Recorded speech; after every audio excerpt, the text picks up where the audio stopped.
Você já imaginou descobrir como o neoliberalismo foi injetado no Brasil? E não por acaso, mas com um plano, muito dinheiro e muita articulação? Pesquisadores brasileiros foram até a Califórnia e encontraram mais de 140 caixas de documentos no Instituto Hoover, na Universidade de Stanford. O que eles descobriram é impressionante. Documentos revelam o papel de fundações dos Estados Unidos no financiamento e na estratégia para espalhar o neoliberalismo pelo Brasil.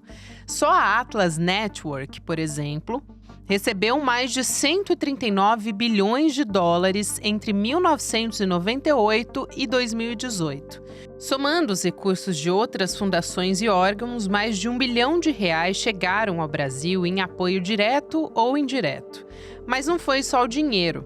O plano era ir além de partidos políticos e atingir professores, intelectuais, influenciadores, ocupando o debate público, a mídia e até redigindo propostas de lei no Congresso.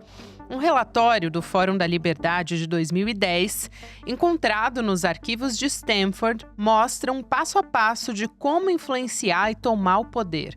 Institutos como Millennium, Livres e MBL foram financiados direta ou indiretamente nesse processo. Essa articulação passou por universidades, pela mídia, chegou ao parlamento e, mais tarde, ao próprio governo federal. Qual o risco disso tudo para a democracia no Brasil? Terça-feira, 2 de setembro de 2025.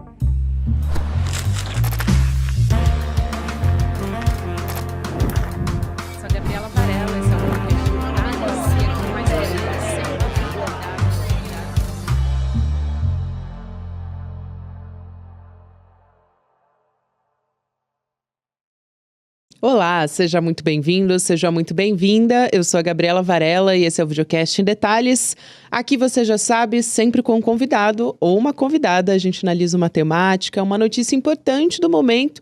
Muitas vezes a gente vai chafurdar um pouquinho na história para discutir algo que está muito presente no nosso dia a dia. Hoje eu vou conversar com o jornalista Bob Fernandes. Que prazer te receber aqui. Seja muito bem-vindo. Prazer, meu, Gabriela. Você e vocês aqui do ICL. Bom, primeiro te dar parabéns por esse trabalho. Eu queria que você explicasse um pouco sobre como foi esse trabalho de apuração dessa engenharia neoliberal que foi, assim, não foi por acaso que esses tentáculos chegaram aqui no Brasil. Eu acompanho esse tema praticamente a minha carreira toda, mas depois a gente fala disso. Agora, eu há uns 3 anos conversei com a professora da Universidade Federal de Santa Catarina de Relações Internacionais, Camila Feix Vidal, que tem vários doutorandos. E sempre mantive contato com ela, já esteve no meu canal falando comigo, já teve um programa que eu faço com o Jean de Freitas e o Sérgio Augusto e tal. E sempre em contato, soube que 2 doutorandos dela, Luan Brum e Jade Lopes, estavam nos Estados Unidos e foram, em Denver, se eu não me engano, e foram até Stanford, Califórnia. E lá, no Instituto Hoover, encontraram 143 arquivos que contam a história do liberalismo e da montagem do neoliberalismo. Arquivos em papel, né? Papel e etc, com cartas, etc. E o que vaza dali? Vaza como foi montada a intervenção dos Estados Unidos, articulando e financiando institutos liberais, 500 no mundo todo, 121 na América Latina e uma parte disso no Brasil, via criação de institutos liberais. Tá? Quer dizer, qual era a ideia? Lá atrás, Margaret Thatcher ainda, conversando com Anthony Fisher, que lutou na Segunda Guerra, tal, e tendo como base o pensamento de um economista chamado Hayek. Qual era a base? Isso está escrito na troca de cartas entre a Margaret Thatcher e o Fisher. Vamos desenvolver a nossa ideia, o nosso ideário, não pela política, mas convencendo a sociedade numa batalha pelas ideias, criando instrumentos de chegar às pessoas por professores, intelectuais, etc. Isso começa então na Inglaterra, pré-Thatcher, com o Instituto de Economic Affairs, IEA. O Fisher se torna milionário com a indústria de frango, muda para os Estados Unidos e mora no mesmo condomínio do Milton Friedman, importantíssimo economista, liberal, tal. E eles criam, estou resumindo a história, é criado em 82 o Atlas Network, que é esse instituto que hoje, entre muitos outros, mas esse que hoje está em 500 institutos pelo mundo todo. E esses institutos, isso foi um trabalho de descoberta, de acompanhamento da pesquisadora doutora Camila Feix Vidal e depois de seus alunos, são financiados por braços diretos ou indiretos do governo americano.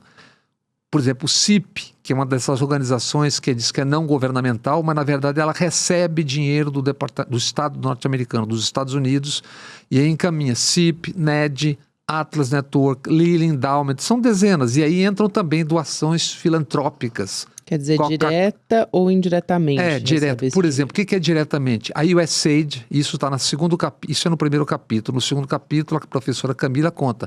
A USAID, só no ano de 2023, agora não me lembro exatamente, tinha um programa de 130 milhões de dólares na Amazônia, atuando em 48 milhões de hectares, treinando 13.600 pessoas, sendo que a metade deles indígenas e quilombolas, ou seja, treinando é pagando. E junto a isso, tanto no Atlas Network quanto nesse episódio na Amazônia, tem também Pfizer, Coca-Cola, Philips Morris, Exxon, todos os interessados. Todos os gigantes interessados. Então, o que é isso? É a proliferação de um discurso que parece que nasceu da árvore. E como é que isso é feito, Gabriela? Isso é feito assim. Você deve se lembrar que nos últimos 15 anos, por exemplo, a demonização dos sindicatos, o símbolo mortadela. Lembra mortadela? O que era a mortadela? A mortadela era que os trabalhadores do Brasil, como do mundo todo, os sindicatos financiam a defesa dos seus direitos, os atos, etc, etc. Isso foi sendo demonizado no Brasil. Isso precede a destruição de boa parte das leis trabalhistas. Só que, enquanto isso, eles construíam, via os seus institutos liberais, uma poderosa força de financiamento e articulação. Entende? E como se, por acaso, a Fiesp não fosse um sindicato só que de patrões. A Confederação Nacional das Indústrias é um sindicato de patrões, e assim todas as federações estaduais patronais, enquanto iam destruindo e demonizando o financiamento justo. O que eu acho que todo mundo tem direito, qualquer setor da sociedade, de defender os seus interesses, desde que fique claro que aquele cidadão que está na televisão falando, na CNN, ou seja, na Band, ou onde é que quer que seja, que ele é de um instituto, ele presidiu um instituto, e que tem depoimentos desses cidadãos que estão falando, a época da derrubada da Dilma, dizendo, nós fizemos um gol, nós derrubamos a Dilma. E a Atlas Network saúda isso em documentos. Depois eles começaram a esconder os documentos, depois que a gente começou a tocar nesse assunto há 3 meses atrás, há 3 anos. Eles saúdam a presença deles no Brasil. Esses institutos, Millennium, Mises, liberais, todos esses MBL no início, elegeram parlamento em Direita Brasil, Ricardo Salles, do Passar a Boiada, o contrabando Só para você ter uma ideia, a Lei de Liberdade Econômica foi escrita por 14 integrantes de institutos liberais, foi aprovada em 2019. 16 integrantes de 13 institutos estiveram no governo Bolsonaro, a partir do Paulo Guedes, que é um dos criadores do Instituto Millennium, um dos fundadores, e que teve em outros institutos também. Então é isso. Eles foram tomando o Estado enquanto diziam combater o Estado. E tomam o Estado para quê? Para vender a Eletrobras, para vender refinarias, para vender quase que em todos os estados do país a água e a luz, o sistema de... Então é o seguinte, olha a ironia, eles combatem o Estado, mas para combater o Estado eles tomam o Estado e vendem para quem? Para aquela meia dúzia que vai ganhar os dividendos milionários da Petrobras. Isso, em resumo, é essa ópera chamada neoliberal. Muito bom esse resumo que você traz, Bob. E é como também desestabilizaram essas democracias também, no fim das contas, né? Agora, Me chamou muito a atenção, porque o neoliberalismo ele surge, né, com essa premissa de batalha pelo campo das ideias. Aí a gente tem a extrema-direita hoje se apoderando algumas, né, se apoderando também, em alguns casos, dessa agenda neoliberal. Como é que as ideologias da extrema-direita e, ao mesmo tempo, coexiste com o neoliberalismo, né? Em que momento que eles passaram a coexistir? Vou te dar um exemplo muito claro disso. Na verdade, a extrema-direita engoliu a direita, não só no Brasil, mas engoliu a direita no Brasil. Mudando de assunto, mas continuando no assunto. No meu programa hoje, que eu faço com o Jean de Freitas, o Sérgio Augusto e o Mário Kertz, eu até citei o projeto de nação escrito pelo general Vilas Boas, quando ele era o comandante do Exército. Esse projeto, eu listei hoje. Os itens do projeto, sabe quais são? Discurso neoliberal. Todo esse ideário neoliberal está escrito no projeto de nação para 2035, que é um projeto do Exército Brasileiro.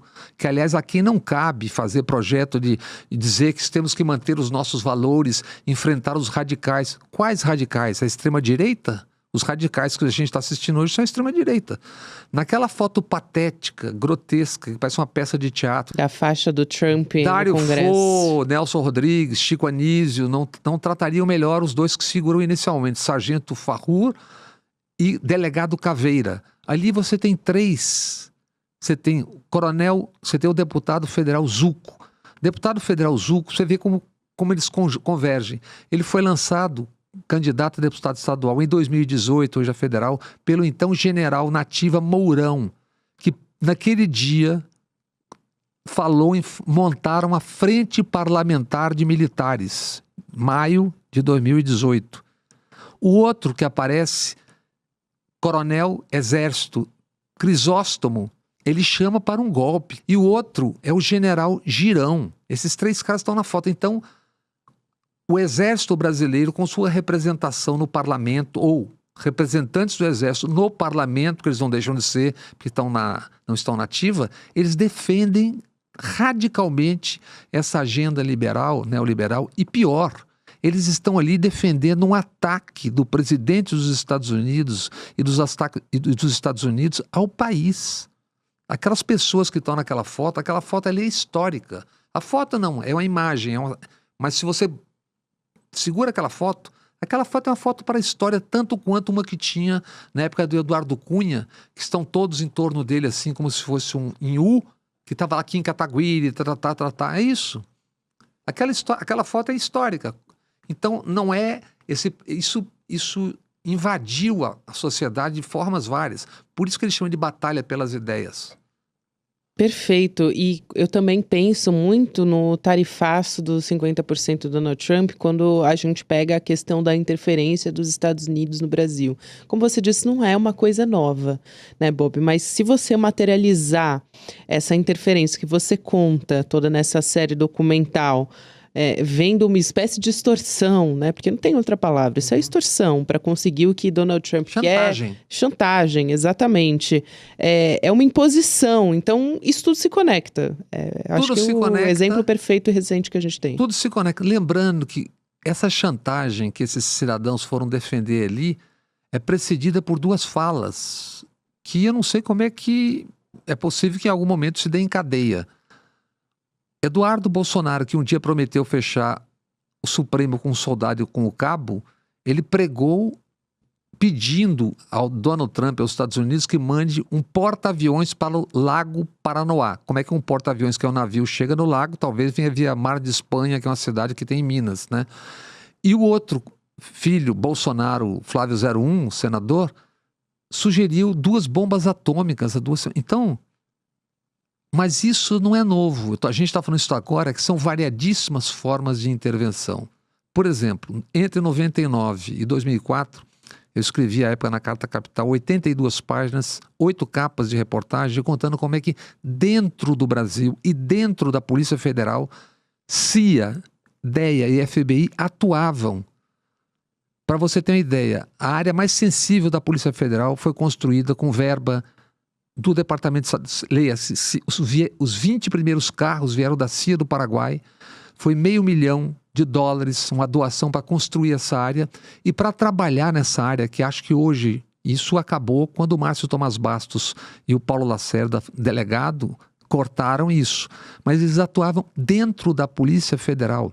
A pessoa, o delegado ou o agente que fosse trabalhar na Polícia Federal, na área mais sensível, escuta, tal, tinha que ir a Washington, não a Langley, que é a sede da CIA, se submeter a um teste de detector de mentiras e perguntavam se ele era homossexual e se ele era corrupto ou não. A gente deu os nomes de alguns deles para trabalhar dentro da Polícia Federal. Então e tinha bases, a operação conjunta, tinha bases da Polícia Federal no Brasil que tinha regime de informação compartilhada. Isso tudo foi contado com nome, endereço, jamais desmentido. Publicamos a lista de quem eram os chefes do serviço no Brasil. Então isso já foi muito mais escancarado nos anos 90 até 2002, quando Márcio Tomás Bastos. Então as formas de intervenção mudam, mas elas continuam e são muitas. Outro exemplo, todo ano está acontecendo no Brasil, e um ano lá, um ano cá, tropas conjuntas dos Estados Unidos treinando dentro do território brasileiro. Agora, entre 1º e 4 de novembro, vai ter, chama-se COR, o nome dessa operação. Vai ter em Petrolina e Lagoa Grande, em Pernambuco, está marcado.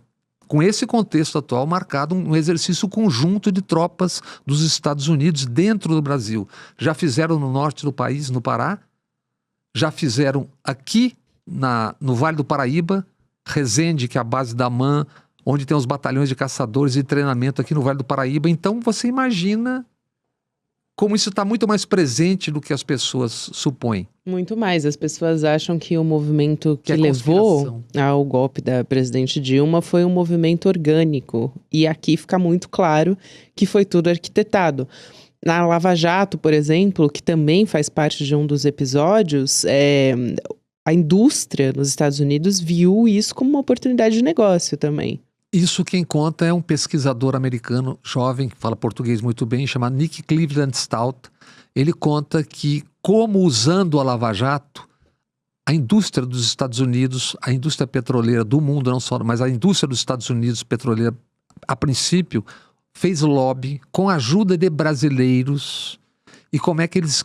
Qual era a lei feita pelo Lula no final do primeiro governo? 30% de cada campo, ao menos 30% de cada campo do pré-sal pertencia à Petrobras, o direito inaugural. Isso tudo foi tomado a partir da Lava Jato. E nesse terceiro capítulo tem lá o Kenneth Blanco, agente do FBI, dizendo, num instituto desse, nós estamos com os procuradores do Brasil e não estamos nem precisando mais passar pelo Ministério da Justiça. Estamos falando diretamente num clima de confiança. O agente do FBI dizendo como é que eles estavam trabalhando dentro da Lava Jato, que é como se tomou os campos de petróleo do Brasil. Isso dito por um agente do FBI, Kenneth Blanco. Então, não tem nada por acaso nesse mundo. Isso não acontece assim, assim como acho que em 2009 ou 2010, eu lembro que também roubaram de dentro de uma plataforma do Brasil, e quem comandava essas plataformas do ponto de vista de carregar coisas era Halliburton, empresa norte-americana do petróleo, grande no mundo todo. Roubaram HDs, computadores, etc., com informações sensíveis da Petrobras.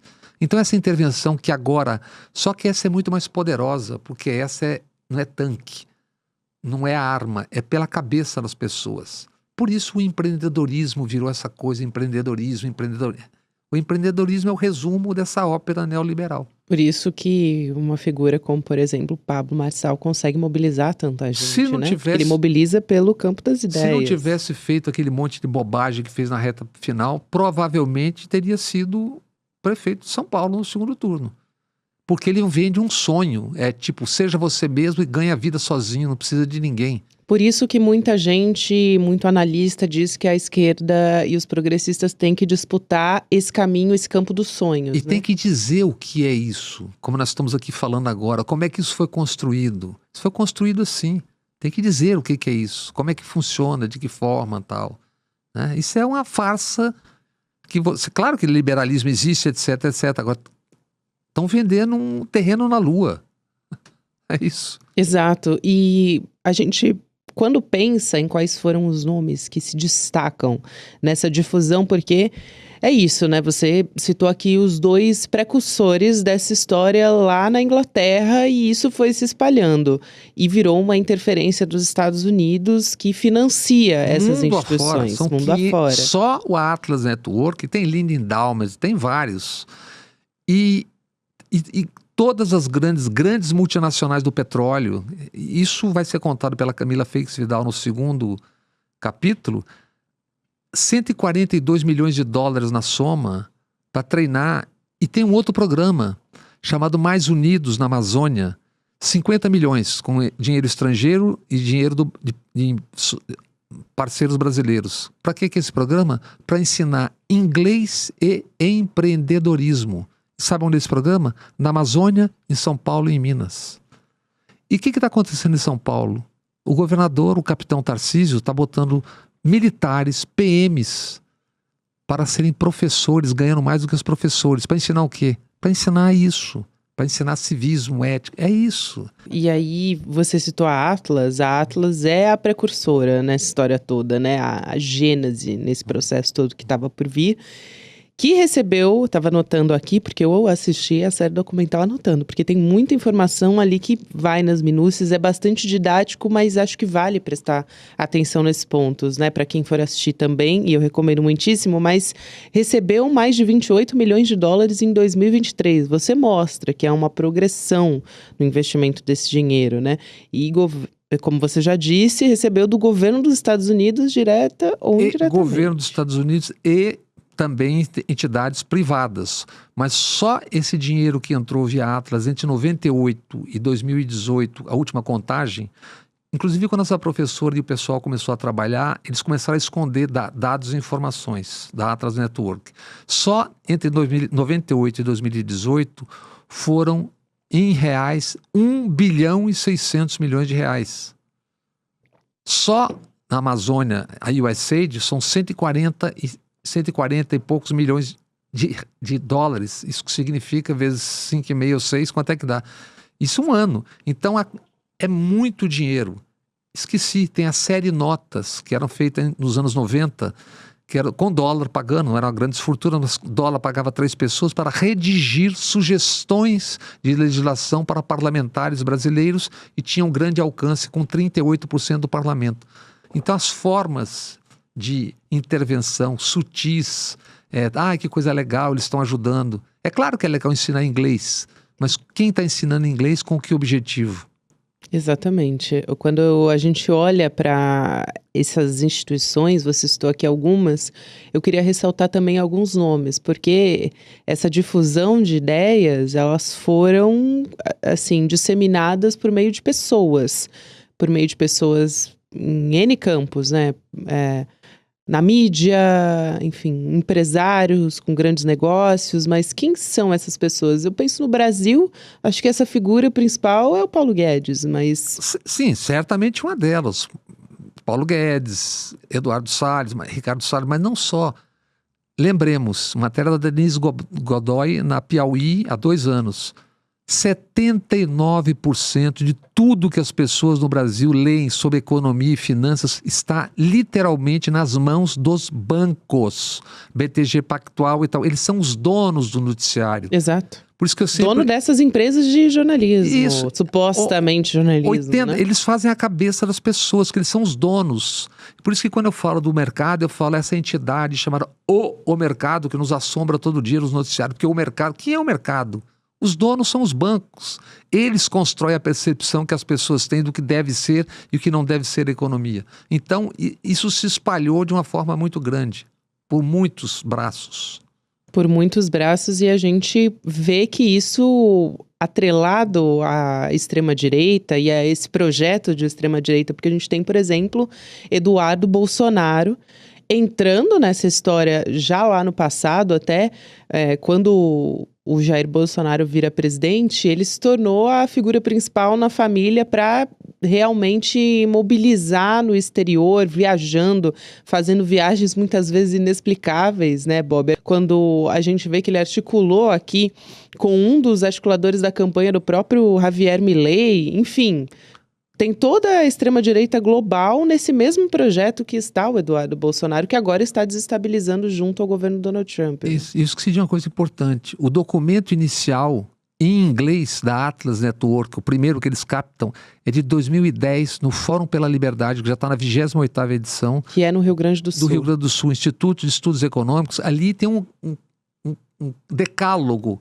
Procurem a Globo para fazer depois do seminário. Levem às televisões, às emissoras, os defensores do nosso ideário. Ataquem o terceiro plano de direitos humanos do governo Lula, em inglês. Ali você tem isso 3 anos antes das ruas de junho de 2013. Só para lembrar que isso está tudo no canal Bob Fernandes no YouTube, isso que a gente está falando aqui. Exatamente. Tá? Bem observado, São 3 Bob, porque capítulos. no final eu ia te lembrar de dar essa São 3 capítulos. informação. São 3 capítulos, é isso. E tem o Instituto Conservador Liberal do Eduardo Bolsonaro, lá ele dá cursos, né, de como espalhar esse pensamento, uma parte ali catapultada pelo Steve Bannon, enfim, pelo Olavo de Carvalho, por esses pensadores ali da extrema-direita, né, e que, juntando com o pensamento neoliberal, dá nisso tudo que a gente está discutindo aqui. Isso. Até quando mantinha no ar o Atlas Network, quando a professora Camila e o pessoal começou a investigar e publicar, eram 16 institutos mais conhecidos. Hoje já não se sabe quantos são. Esse é o panorama inicial das coisas do Brasil. Além de conhecer, que eu acho que é o mais importante do seu trabalho e fundamental, quero te dar parabéns, assim, pelo... Também por você conseguir pegar uma pesquisa que é tão aprofundada, né, que esses pesquisadores fizeram, que é a Jade Lopes, o Luan Brum, enfim, os demais que você citou aqui, a Camila também. Mas como é que a gente pode pensar numa contracorrente a tudo isso? Eu acho que primeiro, se as pessoas prestarem atenção no que foi feito e descobrir como é que se constrói isso. Vocês aqui, por exemplo, vocês estão fazendo um trabalho, vocês têm cursos, etc., dezenas de cursos. Aquilo ali é construção de linguagem, construção de conhecimento. O que eles fizeram foi espalhar as ideias que eles acreditam. A princípio, sem problemas, desde que o distinto público saiba do que se trata. Que aquilo ali está sendo feito de que forma, para que forma, de que forma. E não acredite que isso é uma coisa benéfica que caiu do céu. Sem contar, a gente não está nem embutindo as fake news aqui na nossa conversa. Aí é um outro departamento, que é... Isso tudo é um jogo que joga junto com as chamadas Big Techs, que impõem ao jornalismo, deixa o jornalismo de joelhos, porque impõe uma velocidade a tudo, que o morto de manhã já não serve à tarde se não der audiência, o escândalo de hoje, se à tarde não tiver já... E obriga todo mundo a ficar brincando de fazer cortes para poder ganhar audiência fácil. Que esse é o jogo, né? Isso é a imposição dessa mecânica das Big Techs. Isso emburrece as pessoas, né? As pessoas, nem o jornalismo que está fazendo consegue manter a capacidade de refletir e de continuar fazendo, porque caiu audiência, entende? Então isso é a forma e o conteúdo, não é só a forma e nem só o conteúdo, é a forma e o conteúdo. Por isso que é tão importante o que vocês fazem, o que nós fazemos, entende? Fundamental, Bob. Por favor, aqui, reforça o seu canal para que as pessoas possam assistir Canal Bob Fernandes, canal Bob Fernandes ou canal Bob Fernandes Oficial no YouTube. Tem nas redes todas, tal, mas os programas inteiros, sem nenhuma preocupação de ser ligeirinho, rapidinho, cortinho. Não é para isso. Não é para isso. Está tudo lá explicadinho, bonitinho, por quem fez. Excelente. No caso, os professores. 3 episódios. 3 episódios. Obrigada, Bob. Um prazer te receber aqui. Obrigada a você, Gabriela. Você é muito bem-vindo sempre. Tá bom. Prazer estar aqui com você e com vocês. E você pode ouvir o Em Detalhes em qualquer momento do seu dia pelas plataformas de áudio. Amanhã a gente está de volta. Tchau, tchau. Em 2024, milhares de pessoas de todo o Brasil se reuniram para um encontro memorável.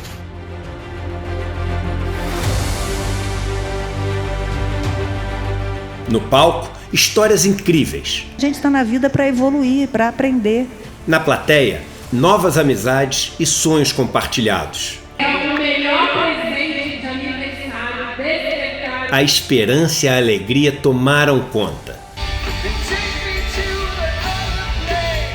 vimos que um país mais justo, consciente e humano é possível. Vocês, espectadores, hoje são os protagonistas desse evento incrível e que desperta. Provamos que o conhecimento liberta e o coletivo transforma. Que a gente veio pra cá pra... Nós não precisamos ser médio, nós podemos ser grande, mas nós precisamos sonhar junto para ser grande. Mas esse foi só o nosso primeiro passo. Em 2025, o despertar volta ainda mais incrível, mais necessário, mais revolucionário, mais ICL do que nunca. Estaremos juntos para enfrentar um dos momentos mais difíceis de nossa geração. Chegou a hora de pôr a mão na massa, conspirar e agir, de se unir a milhares de pessoas que acreditam que chegou a hora da mudança e que ela só depende de nós. Despertar 2025, a revolução necessária. Vive esse encontro histórico com toda a comunidade ICL.